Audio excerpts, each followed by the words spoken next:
I didn't hear them before I saw them. Their shadows hit the reception floor first, long, clumsy, familiar in a way that scraped old wounds awake. I lifted my coffee, inhaled the quiet roast, and let the bitterness sit on my tongue as I watched them parade in like happy tourists. 10 years of silence, 10 years of unread messages, 10 years of birthdays missed, crises ignored, and apologies unspoken. But suddenly, here they were, laughing like they'd simply taken a long weekend and forgotten to check in. I didn't move from the balcony. The ocean churned behind me, steady and unbothered, and for a moment, I envied it. The front desk clerk glanced up at them, polite but firm. "Do you have an appointment with the owner?" And that's when they froze. Their smiles cracked, revealing fear beneath, thin, brittle, unmistakable. Because owner didn't mean the landlord or a manager. It meant me. I let that realization linger in their faces like slow poison. People like to pretend betrayals happen all at once. A door slamming, a truth spilling,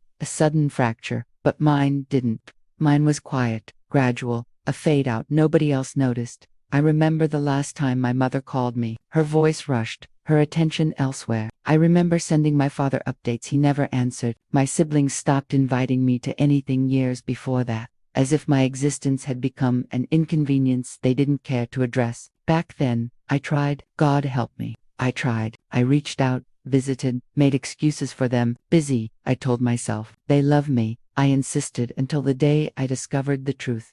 It started with a forwarded email accidental from my sister, a family thread I was never meant to see. "Let him do whatever he wants. He's always been dramatic. We don't owe him anything. If he really cared, he'd show up more." And then the final line, the one that hollowed me out. "Besides, he's not part of this family anymore." Not part, like I was some faulty appliance they'd quietly replaced. I remember reading it twice, 3 times, not crying, not shaking, just stopping. A strange calm washed over me, like my body had finally caught on to what my mind refused to understand. I wasn't theirs, not anymore. And if they wanted it that way, fine.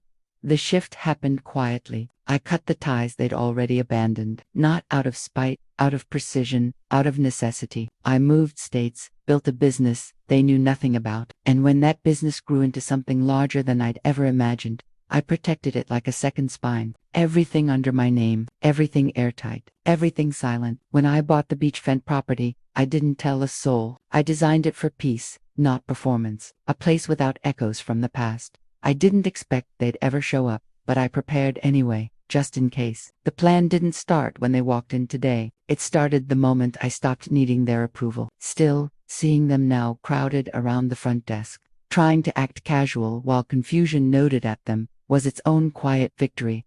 My mother whispered something to my father. He frowned. My sister's smile trembled like she was trying to glue it to her face. The clerk repeated the question, "Do you have an appointment with the owner?" And that's when I stepped forward, slow, measured, each footstep echoing like a countdown. Their heads snapped up. My mother gasped. My father blinked as if I were a ghost he hadn't prepared to see. I took my time reaching the bottom of the staircase. Then, I said calmly, "No appointment, no access."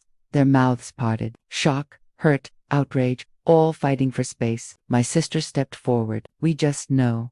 The word cut clean. "For 10 years, I continued. You wanted nothing. You chose nothing. You answered nothing. Don't pretend you suddenly remembered me. Don't pretend I owe you my door, my home, or my time." My father stiffened. "We're still your family." I let a small, almost kind smile tug at my mouth. "You made sure I wasn't." Silence dropped over them, thick, suffocating, inescapable. And then I delivered the final line, the one I'd rehearsed only once, because it needed to be perfect. "You don't get to arrive 10 years late and expect the door to still be open." I nodded to the clerk. "Please escort them out." They were led away slowly, protest fading into embarrassment, then into the hollow quiet of realization. I watched them leave without satisfaction, just clarity. And when the doors shut, I felt something uncoil inside me, light, clean, final, relief. Because they taught me what love wasn't, and I finally learned what freedom was. I turned back toward the ocean, lifted my coffee to my lips, and whispered the only truth that mattered anymore. "I'm done waiting."